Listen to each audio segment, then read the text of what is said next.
जरा कल्पना कीजिए कि कोई एक बिल्कुल ही अनजान गांव में पहुंचता है।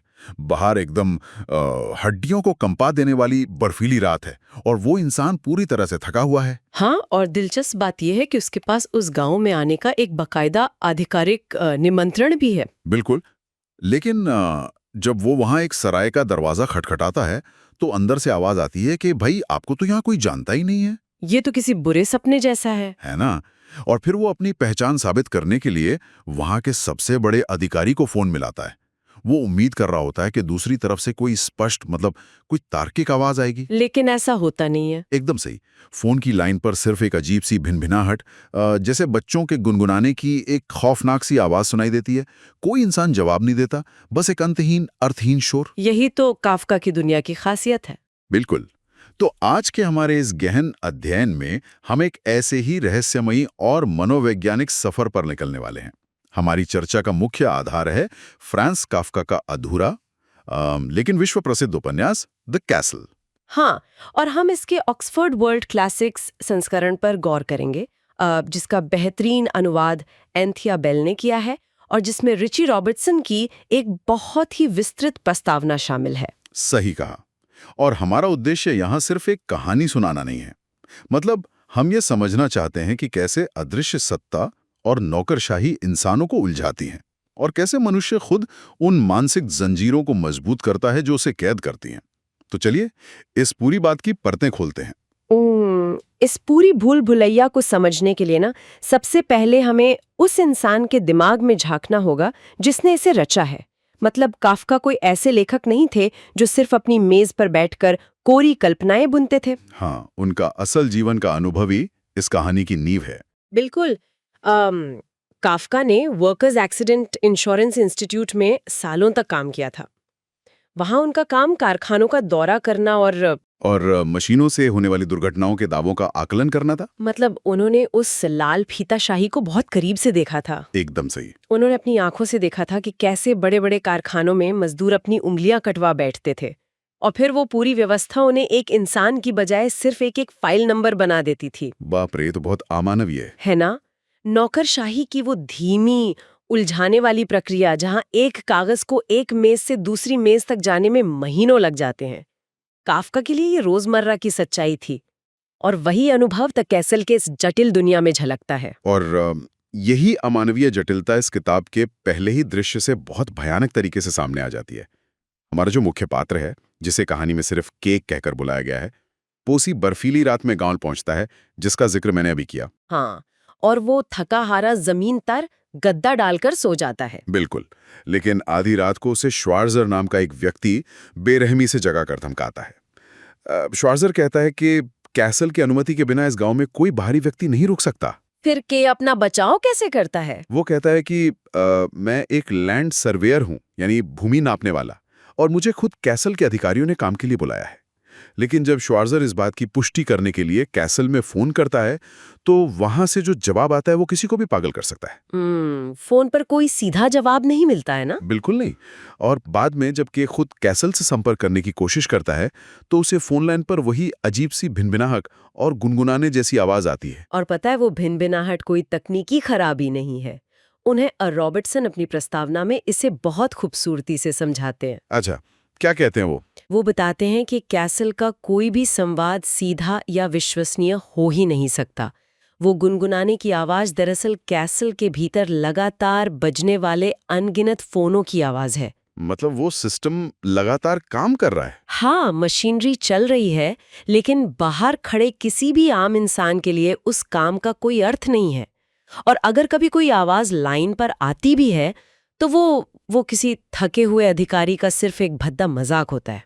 ये तो जानबूझकर भ्रमित करने वाला डिजाइन लगता है। बिल्कुल, बाहरी इंसान को हमेशा उलझाए रखने के लिए। पता है, ये पूरा नज़ारा मुझे आज के ज़माने के ऑटोमेटेड कस्टमर सर्विस या आईवीआर सिस्टम की याद दिलाता है।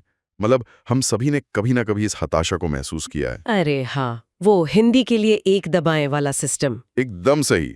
आप कोई गंभीर समस्या लेकर फोन करते हैं, आपका पैसा कट गया है, एक मशीनी आवाज आपको एक विभाग से दूसरे विभाग में गोल गोल घुमाती है, और आप घंटों बस वो अजीब सा संगीत सुनते रहते हैं। बिल्कुल। और असल में कोई इंसान आपकी बात सुन ही नहीं रहा होता। सबसे बुरी बात यह है कि आप किसी पर गुस्सा भी नहीं कर सकते क्योंकि सामने कोई चेहरा ही नहीं है। ये तुलना बहुत सटीक है। तो मेरे दिमाग में ये सवाल आता है कि क्या ये कैसल सच में कोई ज़मीनी काम करता है या ये सिर्फ अपनी सत्ता का खौफ बनाए रखने के लिए कागजों का पहाड़ खड़ा करता है? इस सवाल का सबसे सटीक और मैं कहूँगी हास्यास्पद जवाब हमें गांव के मेयर की कहानी में मिलता है। जब के इस मेयर से मिलने जाता है तो वो गठिया की बीमारी के कारण बिस्तर पर पड़ा होता है। बीमार मेयर। हाँ, लेकिन हैरान करने वाली बात यह है कि मेयर का पूरा कमरा फर्श से लेकर छत तक फाइलों और कागजों के ढेरों से भरा हुआ है। और मेयर बड़ी शांति से के को बताता है कि गांव को असल में किसी लैंड सर्वेयर की कभी जरूरत ही नहीं थी। एक मिनट, तो फिर के को बुलावा कैसे और क्यों आया? मतलब ये तो पूरी तरह से बेतुकी बात है। यही तो नौकरशाही का असली चेहरा है। मेयर समझाता है कि सॉडिनी नाम का एक अति सक्रिय अधिकारी है। सालों पहले किसी मामूली सी गलतफहमी के कारण एक फाइल खो गई थी। सिर्फ एक फाइल? हाँ, और उसे खोई हुई फाइल को ढूंढने और अपनी प्रक्रिया को सही साबित करने के लिए सॉडिनी ने पत्रों और दस्तावेजों का एक पूरा अंबार खड़ा कर दिया। उसने सालों तक एक ऐसे मुद्दे पर कागजी कार्रवाई की जिसका असल दुनिया में कोई वजूद ही नहीं था। मतलब वो सिर्फ काम करने का भ्रम पैदा कर रहे हैं। बिल्कुल, वो पूरी व्यवस्था सिर्फ अपनी गलतियों को छुपाने और अपने कागजी साम्राज्य को जिंदा रखने के लिए काम कर रही है। उनका आम लोगों की जरूरतों से कोई लेना देना नहीं है। लेकिन ये कागजी भूल भुलैया सिर्फ उन अधिकारियों तक सीमित नहीं है जो ऊपर बैठकर नियम बनाते हैं। इसका सबसे गहरा असर उन आम लोगों की मानसिकता पर पड़ता है जो इस सिस्टम के नीचे रहते हैं। हाँ, और यहीं से कहानी मनोवैज्ञानिक रूप से बहुत गहरी हो जाती है। बिल्कुल। जब हम देखते हैं कि गांव वालों का कैसल के प्रति क्या नजरिया है, तो वो कोई तार्किक भरोसा नहीं है। वो एक अजीब तरह की लगभग डरावनी अंधभक्ति है। यहाँ जो बात सबसे ज्यादा हैरान करने वाली है वो ये है कि कैसल की ये ताकत कोई बाहरी जादू या बल प्रयोग से नहीं आती। ये पूरी तरह से एक मनोवैज्ञानिक गुलामी है। इसका कोई उदाहरण? सबसे प्रमुख उदाहरण है ब्रिज इन नाम की सराय की मालकिन गार्डेना। गार्डेना की पूरी जिंदगी सिर्फ एक घटना के इर्द गिर्द रुकी हुई है। 20 साल पहले वो क्लेम नाम के एक बहुत ही वरिष्ठ अधिकारी से मिली थी। 20 साल पहले? हाँ, और वो मुलाकात कोई बहुत लंबा रिश्ता नहीं थी, वो केवल 3 बार उससे मिली थी। उसके बाद क्लेम ने उसे अपनी जिंदगी से पूरी तरह बेदखल कर दिया। लेकिन आज भी वो खुद को क्लेम की प्रेमिका मानती है। और मैंने पढ़ा है कि वो अपने पास कुछ अजीबोगरीब निशानियां भी रखती है। एंथिया बेल के अनुवाद में इसका बहुत सजीव वर्णन है। उसके पास महज 3 चीजें हैं। एक तस्वीर जिसमें एक संदेशवाहक ऊंची छलांग लगा रहा है, एक साधारण सा शॉल और एक नाइट कैप। बिल्कुल, वो इन मामूली चीजों को किसी खजाने की तरह रखती है। और इसकी कीमत उसका अपना पति हंस चुका रहा है। गार्डेना अपने मौजूदा पति को कोई अहमियत ही नहीं देती, मतलब उसे इंसान ही नहीं समझती। रॉबर्टसन की प्रस्तावना में इस मानसिकता को समझाने के लिए दार्शनिक आर्थर शोपेनहावर का एक बहुत ही सटीक संदर्भ दिया गया है। शोपेनहावर? वो क्या कहते हैं? शोपेनहावर का मानना था कि हम मनुष्य दुनिया रूपी महल के बाहर हमेशा गोल गोल घूमते रहते हैं। हम सिर्फ उसका बाहरी ढांचा देख पाते हैं, लेकिन अंदर की असलियत कभी नहीं जान पाते। मतलब हम सिर्फ भ्रम देख रहे हैं। हाँ, गार्डेना और बाकी गांव वाले उसी बाहरी ढांचे की पूजा कर रहे हैं। कैसल की असली ताकत उन अधिकारियों में नहीं है, बल्कि गांव वालों की खुद की उम्मीदों और उनके अज्ञात डरों में है। लेकिन यहाँ मैं इस विचार का थोड़ा विरोध करना चाहूंगा। क्या हम गार्डेना को सिर्फ एक बेचारी पीड़ित मानकर छोड़ सकते हैं? आपका क्या मतलब है? मेरा मतलब है, क्या गांव वाले खुद अपनी इस मानसिक गुलामी के जिम्मेदार नहीं हैं? आज के नजरिए से देखें तो ये सोशल मीडिया के पैरा सोशल रिलेशनशिप जैसा लगता है। जैसे कोई किसी सेलिब्रिटी के एक रिप्लाई का स्क्रीनशॉट लेकर पूरी जिंदगी उसी को अपनी पहचान बना ले। ये बहुत दिलचस्प नजरिया है। गार्डेना को क्लैम ने छोड़ दिया था, ये तो अपमानजनक होना चाहिए, लेकिन वो उन पलों को एक सम्मान के तमगे की तरह पहनती है। वो के को नीचा दिखाती है क्योंकि के का कैसल से कोई संपर्क नहीं है। मुझे लगता है लोग आज़ादी से ज़्यादा एक शक्तिशाली सिस्टम का हिस्सा कहलाना पसंद करते हैं। मैं आपकी बात से सहमत हूँ। गार्डियाना की वो अंधभक्ति वास्तव में उसकी अपनी अहमियत बढ़ाने का एक साधन बन चुकी है। बिल्कुल। जब वो दावा करती है कि वो क्लैम से जुड़ी हुई है, तो वो गांव के बाकी लोगों से खुद को ऊपर महसूस करती है। सिस्टम उन्हें कुचलता है, लेकिन बदले में एक झूठा रुतबा देता है। और यही भ्रम कैसल इनकी बाडमेड फ्रीडा में भी दिखता है। हाँ, फ्रीडा की कहानी भी तो बहुत अजीब है। वो खुलेआम दावा करती है कि वो क्लैम्प की मौजूदा प्रेमिका है। उसे इस बात का बहुत घमंड है। लेकिन फिर वो के साथ उसी सराय के फर्श पर जहां बियर बिखरी पड़ी है, शारीरिक संबंध बनाती है। ये सब बहुत विरोधाभासी है। तो जब पूरा गांव इस भ्रम को सच मान बैठा है, तब सवाल उठता है कि बाहर से आया हुआ हमारा मुख्य किरदार के क्या करता है। जब हम किताब शुरू करते हैं तो लगता है कि एक आदर्श विद्रोही है। लेकिन ऐसा बिल्कुल नहीं है। हाँ, जैसे जैसे पन्ने पलटते हैं, तस्वीर बहुत बदसूरत हो जाती है। के कोई हीरो नहीं है। वास्तव में के एक बहुत ही अपूर्ण, आत्मकेंद्रित और कई मायनों में क्रूर नायक है। वो फ्रीडा से कोई प्यार नहीं करता। वो फ्रीडा का इस्तेमाल सिर्फ एक औजार की तरह करता है ताकि क्लेम तक पहुंच सके। मतलब इंसानों को सिर्फ अपने मतलब के लिए इस्तेमाल करना। बिल्कुल। और उसके जो दो मददगार हैं, अर्थुर और जेरेमियास, उनके साथ तो उसका बर्ताव और भी खौफनाक है। हाँ, मैंने पढ़ा कि वो उन्हें पीटता है। हाँ, वो उन पर चिल्लाता है और उन्हें कड़ाके की ठंड में बाहर निकाल देता है। वो खुद को शिकार मानता है, लेकिन कमजोरों के सामने खुद अत्याचारी बन जाता है। इसके अलावा के की सबसे बड़ी कमजोरी ये है कि वो बाहरी दिखावे से बहुत जल्दी धोखा खा जाता है। वो बारनाबास नाम के संदेशवाहक वाली घटना याद है आपको? हाँ, जब के पहली बार बारनाबास को देखता है तो उसके कपड़ों की चमक दमक से मंत्रमुग्ध हो जाता है। उसे लगता है कि बारनाबास कैसल का कोई बड़ा अधिकारी है क्योंकि उसके कपड़े रेशमी लग रहे हैं। लेकिन असलियत तो कुछ और ही थी। बाद में जब के बारनबास के घर जाता है तो पता चलता है कि वो कपड़े रेशम के थे ही नहीं। वो तो बस खुरदरे और साधारण कपड़े थे जिन्हें अच्छी तरह चमकाया गया था। वो हमेशा भ्रम को हकीकत मान लेता है। इस मनोवैज्ञानिक उलझन को समझने के लिए ना के बचपन की एक बहुत महत्वपूर्ण याद पर गौर करना चाहिए। उसे याद आता है कि कैसे उसने बचपन में एक कब्रिस्तान की ऊंची दीवार पर चढ़कर अपना झंडा गाड़ा था। वो मौत पर जीत महसूस करने वाला हिस्सा। बिल्कुल। उस बच्चे को लगा था कि उसने कब्रिस्तान और मौत पर जीत हासिल कर ली है। जीतने की, हावी होने की वो जिद अभी भी के अंदर है। वो सोचता है कि अगर वो आक्रामकता दिखाएगा तो कैसल की दीवार भी फांद लेगा। ये बहुत ही गहरी बात है। तो इस सब का मतलब क्या निकलता है? मेरे नजरिए से के खुद अपना सबसे बड़ा दुश्मन है। वो दुनिया के सामने खुद को विद्रोही बताता है, लेकिन असल में वो उसी सत्ता से मान्यता पाना चाहता है जिसका वो विरोध कर रहा है। वो बस ये सुनना चाहता है कि उसका कोई वजूद है। बिल्कुल। वो उन चीजों के पीछे भागता है जो खोखली हैं और असल जिंदगी के मानवीय मौकों को खो देता है। इस व्यक्तिगत संघर्ष को अगर हम थोड़ा व्यापक बनाएं, तो काफका की दुनिया में सत्ता से सीधे लड़ना अक्सर खुद को खत्म करने जैसा होता है। और इसका सबसे भयानक उदाहरण हमें अमीलिया की कहानी में मिलता है। उफ, अमीलिया की कहानी, ये शायद इस पूरे अध्ययन का सबसे रोंगटे खड़े कर देने वाला हिस्सा है। अमीलिया उसी संदेशवाहक बारनबास की बहन है। एक दिन गांव में कोई उत्सव होता है। वहां सोटनी नाम का एक अधिकारी अमीलिया को देखता है। इसके बाद वो अमीलिया को एक बहुत ही भद्दा और अश्लील पत्र भेजकर अपने पास बुलाता है।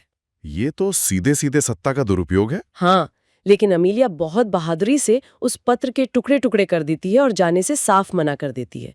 ये सत्ता के खिलाफ एक बहुत बड़ा विद्रोह था। और उसके बाद जो होता है वो किसी शारीरिक सजा से ज्यादा खौफनाक है। कैसल अमेलिया को कोई सजा नहीं देता, पुलिस नहीं आती, कोई धमकाने नहीं आता। यही तो नौकरशाही की सबसे सर्द क्रूरता है। बिल्कुल। कैसल पूरी तरह से चुप रहता है। उन्हें कुछ करने की जरूरत ही नहीं पड़ती, क्योंकि गांव वाले खुद ही अमेलिया के इस कदम को एक अक्षम्य पाप मान लेते हैं। उनका मानना है कि कैसल का आदेश न मानना ईश्वर का अपमान है। मतलब समाज खुद ही सजा देने लगता है। हाँ, पूरा गांव अमेलिया और उसके परिवार का बहिष्कार कर देता है। उनका व्यवसाय ठप हो जाता है, कोई मदद नहीं करता और परिवार पूरी तरह से गरीबी और अलगाव में डूब जाता है। सत्ता को एक उंगली भी नहीं उठानी पड़ी। ये सोचना ही कितना डरावना है कि कैसे समाज खुद उस अत्याचारी सिस्टम का पहरेदार बन जाता है। हमारे सुनने वालों के लिए ये बहुत ही प्रासंगिक विचार है। कैसे? आज की इस तेज तरार दुनिया में क्या हम भी किसी ऐसी ही कॉरपोरेट सफलता या सामाजिक मान्यता के पीछे अंधी दौड़ नहीं लगा रहे हैं? हम ऐसे प्रमोशंस या झूठी इज्जत के लिए अपनी सेहत, अपने रिश्ते दांव पर लगा देते हैं, जो अंदर से एकदम खोखले हैं। बिल्कुल। हम उस अदृश्य बॉस या समाज की नजरों में सफल होना चाहते हैं, जिसे असल में हमारी इंसानियत की कोई परवाह ही नहीं है। हम लगातार उस आधुनिक कैसल के सबसे ऊंचे टावर तक पहुंचने की कोशिश कर रहे हैं। हम सोचते हैं कि एक बार वहां पहुंच गए तो सब ठीक हो जाएगा। लेकिन वे सत्ता के केंद्र हमारी अपनी मान्यताओं और डरों से ही जिंदा रहते हैं। हाँ, अगर हम सब उस दौड़ से बाहर निकल आएं, तो शायद उस कैसल का कोई अस्तित्व ही ना रहे। यही इस किताब का सबसे बड़ा सबक है। और हमें ये सोचना चाहिए कि हमने अपनी जिंदगी में किन चीजों को अपना कैसल मान लिया है। हम किन अदृश्य भ्रमों के गुलाम बने हुए हैं। और उससे भी बड़ा सवाल ये है कि क्या हम उन भ्रमों को तोड़ने की हिम्मत रखते हैं, या हम भी गार्डेना की तरह अपने शोषण को ही अपनी पहचान बना लेंगे। ओह, ये एक ऐसा सवाल है जो लंबे समय तक हमारे जहन में गूंजता रहेगा।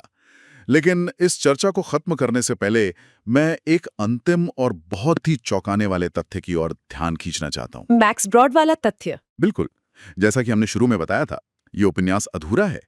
काफका इसे पूरा लिखे बिना ही गुजर गए थे। लेकिन उनके मित्र मैक्स ब्रॉड ने बाद में बताया कि काफका इस कहानी का अंत किस तरह करना चाहते थे। और वो अंत अपने आप में मानव जीवन की व्यर्थता पर एक बहुत बड़ा व्यंग्य है। हाँ, ब्रॉड के अनुसार काफका ने सोचा था कि के लड़ते लड़ते पूरी तरह से टूट जाता है। उसका शरीर जवाब दे देता है और वो हताशा से मरने वाला होता है। और अब ठीक उसी समय जब वो अपनी मृत्युशैया पर आखिरी सांसें गिन रहा होता है, कैसल से एक फैसला आता है।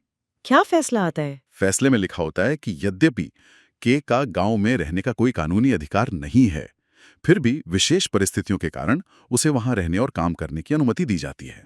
उफ, ये तो बहुत ही दर्दनाक अंत है।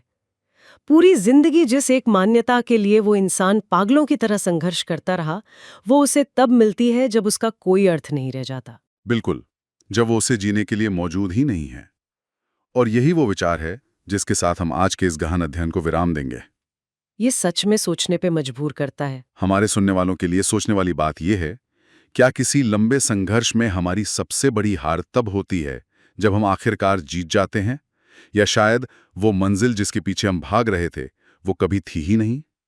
शायद वो सिर्फ हमें उसी भूल भुलैया में दौड़ाते रहने का एक तरीका था। एकदम सही।